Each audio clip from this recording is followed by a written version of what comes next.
ये फतेहाबाद के पत्रकार साथियों का धन्यवाद, आप लोग आए।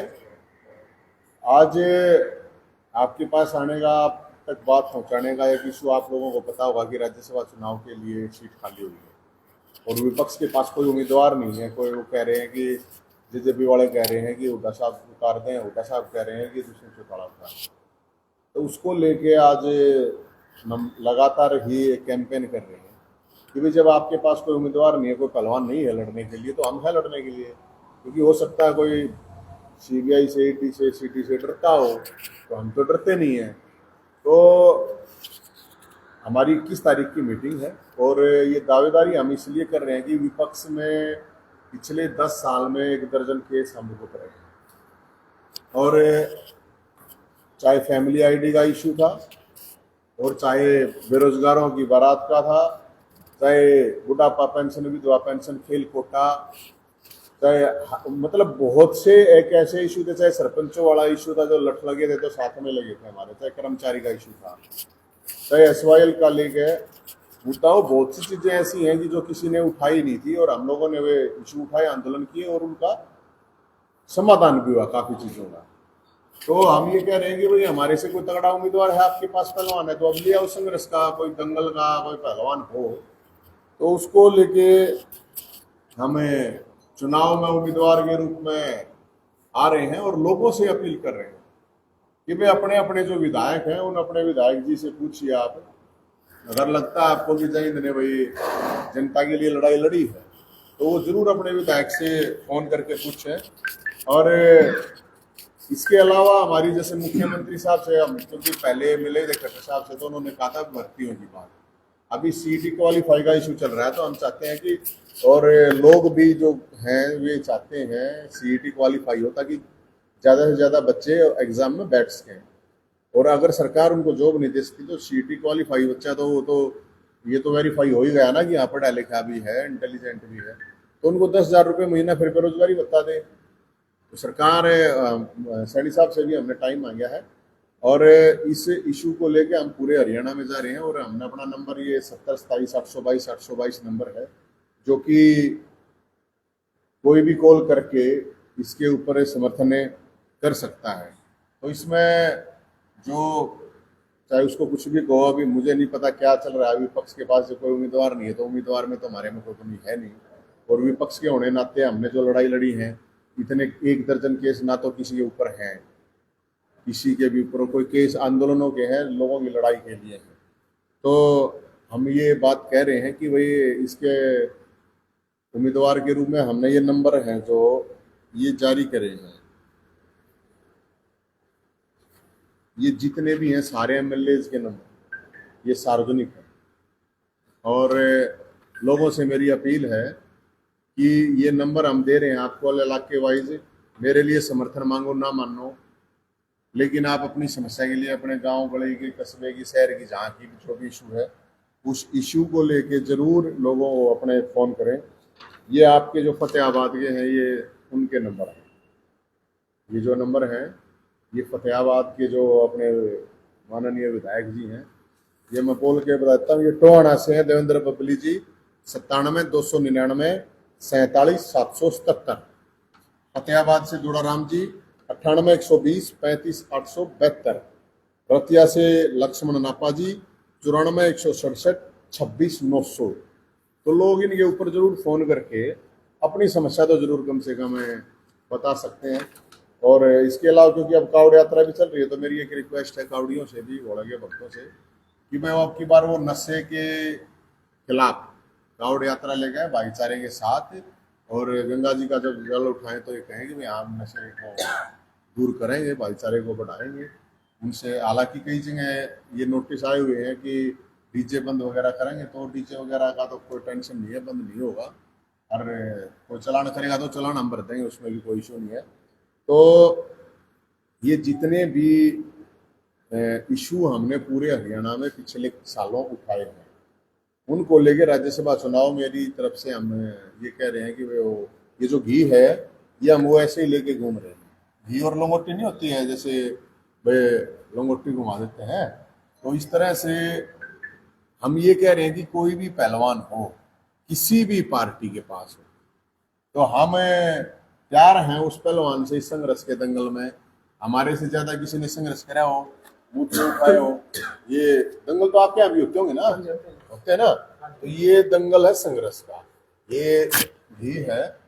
और ये दंगल इसलिए उंगली घुमा रहे हैं, हम ये लंगोटी घुमा रहे हैं कि भाई लड़िए और विधायकों को वोट डालने हैं, तो वो विधायक को अपील कर सकते हैं फोन करके कि जी आप वोट दीजिए। आपका कोई इसमें सवाल हो तो आप जरूर आप सवाल कर सकते हैं। नेताओं से बातचीत हुई है जी? मान लो जो विपक्ष के नेता हैं उनसे बातचीत हुई है? पार्टी से या अभी क्षेत्रीय देखो, पार्टी के नेता से जब ये बात चली मैं आपको बताऊं तो अजय चौटाला जी बोलेगी वो तो बेचारा है, उसके हाथ में कुछ है नहीं। तो भाई आप लोगों के पास तो 10 विधायक हैं, और बेचारा भी अगर मानते हो 1 दर्जन केस लेके इतने आंदोलन करके, तो बेचारे का तो वैसे भी साथ दे देना चाहिए। मर्द मानस का तो यही काम होता है। अब हुड्डा साहब से पूछा तो वो बोले पहले जेजेपी वालों से ले आओ। अब हम ये कह रहे हैं भाई अपना जितना है आप लोगों के पास उतना तो दो, हारेगा तो जाए हारेगा। अब कोई भी उम्मीदवार नहीं होगा तो वो तो बिल्कुल एक तरफा ही पहलवान चीज है। हम लड़ने के लिए तैयार हैं, तो समर्थन की तो इनकी जरूरत है। बीजेपी विधायकों से भी बात हुई हो? अभी बात नहीं हुई है, अभी तो हम जनता से अपील कर रहे हैं। 21 तारीख की हमारी मीटिंग है, उसके बाद हमें सबसे कॉल करेंगे और सबसे समर्थन मांगेंगे। बाकी एज ए पार्टी तो मैं विपक्ष के पास ही जा सकता हूँ, सरकार से सत्ता पक्ष से तो लड़ाई हूँ मैं, तो उनसे तो पार्टी एज ए पार्टी तो समर्थन मांगना व्यवहारिक नहीं है कि पहले मैं जाके उनके पास जाऊँ। हरियाणा में किसी निर्दलीय विधायक ने या किसी क्षेत्रीय पार्टी ने या राजनीतिक पार्टी ने आपको समर्थन दिया हो जी? बलराज जी ने हमारे वो मैम से विधायक है, उन्होंने समर्थन दिया और उनसे भी हम मिले नहीं है। ठीक है। हमने तो जो अपील कर रखी है उसी के आधार पर। विपक्ष तो कहीं ना कहीं बसता नजर आ रहा है। यहाँ भी हुड्डा साहब आए थे तो वो बसते ही नजर आ रहे थे, बोला हारने के लिए हम उम्मीदवार नहीं उतारते राज्यसभा की। वो तो फिर इसका मतलब ये हो गया ना कि कुश्ती लड़ रहे हैं नहीं सकते भाई। वो तो हारना जीतना तो अलग चीज है। ये जीत की कौन सी गारंटी होती है भाई? जीत की तो कोई गारंटी होती नहीं है। और फिर अगर आप जीत की गारंटी पे लड़ोगे तो वो तो ठीक नहीं है। योद्धा का कर्म और धर्म ये है कि वो युद्ध में लड़ाई लड़े, वो जीते हारे मरे जिए, वो एक अलग चीज है। लेकिन हम तो ये कह रहे हैं कि भाई कोई हो तो बता दो, कोई और कैंडिडेट हो बता दो। पढ़े लिखे हैं, पीएचडी कर रखी है, कोई हाथ पैर भी ठीक ठाक चले हैं, दिमाग हो सके थोड़ा बहुत कम हो, इतना तो कम चाल भी जाया करे। तो हम तो ये तो चैलेंज हम कर रहे हैं कि भाई ये जो इशू थे फैमिली आईडी का इशू तो पूरे हरियाणा का था। और एक अपील मैं और कर रहा हूँ, आप लोग देखते होंगे कि सुप्रीम कोर्ट ने कहा था कि एसवाईएल नहर का निरीक्षण करो। कोई पार्टी नहीं बोल रही, सब एक बहुत बड़ा मुद्दा पहले होता था। आप लोग जो सीनियर पत्रकार हैं वो जानते होंगे, अभी कोई नहीं बोलता। लोग मेरे से पूछ रहे हैं मुद्दे क्या होंगे तेरे राज्यसभा के। हमारा मुद्दा ये है कि अलग हाई कोर्ट और अलग हमारी राजधानी होनी चाहिए। और जब तक आप अलग राजधानी और अलग हाईकोर्ट नहीं, तो उप राजधानी और हाईकोर्ट की खंडपीठ तो कहीं ऐसी जगह हो, मतलब जो दूर दूर से लोग जाते हैं, इतनी दूर एक रात पहले जाना पड़ता है। वैसे भी आपको जानकारी के लिए बता देता हूँ, वहाँ कोर्ट में भी जो हरियाणा के जो जज हैं उनके साथ भी अन्याय होता है। जो न्याय करने वाले जज हैं हमारे हरियाणा के, उनके साथ भी, ये भी मेरे को वहां पे किसी बड़े आदमी ने बताया। तो लाखों लोगों को रोजगार मिलेगा अगर नई राजधानी होगी। हाईकोर्ट पूरे, आप वकीलों से बात करके देख लीजिए, वकील भी ये चाहेंगे कि भाई कोई कहीं पे भी बना दो, आप कहीं पे भी सेंटर जगह देख के, ताकि लोग न्याय के लिए इतनी दूर दूर तक धक्के, करीब 6 लाख के करीब बता रहे हैं कि पेंडिंग पड़े हैं केसेस। तो एक केस पे आप समझो कि 5-10 आदमी भी प्रभावित है, तो 50-60 लाख लोग तो भाई साहब हरियाणा के कोर्ट आए चक्कर धक्के खाए हैं हाई कोर्ट के बता रहे हैं। और लोकल तो चलो एक अलग चीज है। मेरी तो ये भी डिमांड है, कोई पार्टी नहीं बोल रही, मैं तो कहूँ अपने मैनिफेस्टो में डालो भाई दोनों पार्टी। अगर राज्यसभा में बात नहीं बनती तो आगे विधानसभा चुनाव होने वाले हैं, तो अगर आप विधानसभा चुनाव लड़ते हैं तो कौन सी जगह लड़ना चाहेंगे? अभी तो जी ऐसा कुछ नहीं है, अभी कुछ ऐसा डिसाइड नहीं करा। ये प्लान बी के तहत होगा, जो कि प्लान बी मतलब भोलेनाथ भाईचारा। नहीं, आपको लगता नहीं जैसे आप पॉलिटिकल बात बता रहे हैं, नहरी पानी जैसे हो गया एसवाईएल का, तो आपको राजनीति में आना चाहिए? अगर यहाँ की बात में इलेक्शन लड़ना चाहिए? देखेंगे जी, तो अब ये तो सभी साथियों से बैठ के बातचीत करके ही करेंगे।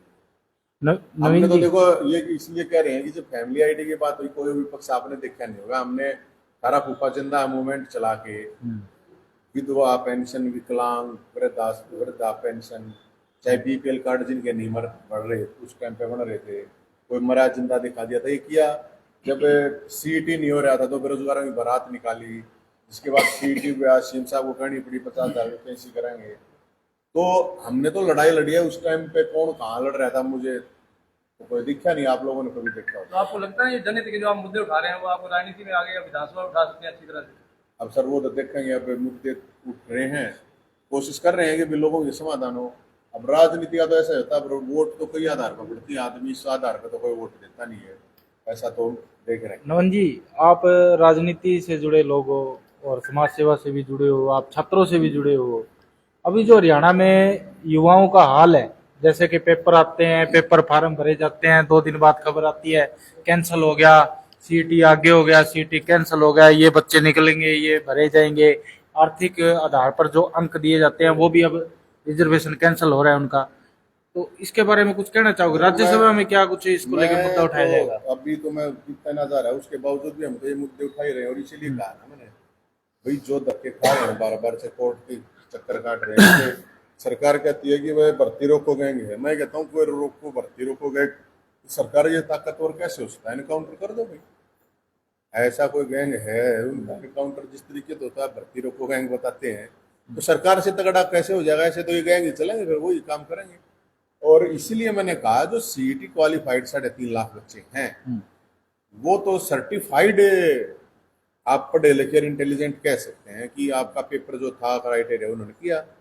तो जितने भी जो भी आप चाहे सीटेट है, सीईटी है, XYZ जो भी पेपर आपने लिए और वो अड़जे हुए हैं लोगों, तो मुझे लगता है उसके लिए बेरोजगारी भत्ता सरकार को तब तक देना चाहिए जब तक उनकी भर्ती नहीं हो जाती। ये सरकार का टाइम बाउंड भर्तियां होनी चाहिए, नहीं तो वैसे धक्के खाते रहेंगे। मतलब सीटी पास को बेरोजगारी भत्ता मिलना चाहिए 10,000 10,000 रुपए। बिल्कुल, क्यों कम थोड़ी है, ज्यादा भी नहीं है। अब सरकार ना दे सकती, अब रंडा पेंशन देना, अब रंडा पेंशन तो 45 साल के बाद मिलेगा, तो सारा रंडा पेंशन की लाइन में क्यों ले हो, है? ठीक है सर, थैंक यू, धन्यवाद।